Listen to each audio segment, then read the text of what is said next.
China just announced the details of the Hong Kong security law to the world. The draft law stipulates that Beijing will set up a national security office in Hong Kong, in order to exercise jurisdiction over cases against the national security of China.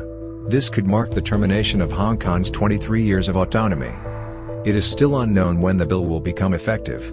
Various Hong Kong media quoted sources in Beijing that the law is planned to take effect in early July. In fact, it is rare that Beijing passes a law in such a short period of time, not to mention it bypassed Hong Kong Legislative Council, which is supposed to have full legislative power in Hong Kong as assured by the Basic Law.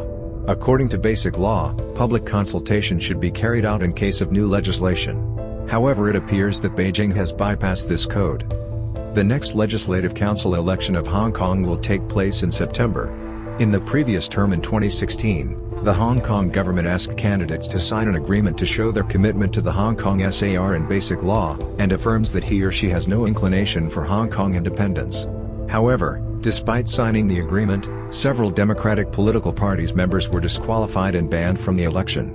Many worried that if the national security law takes effect in July, the government will have even more power to filter out unwanted candidates, further reducing the fairness of elections.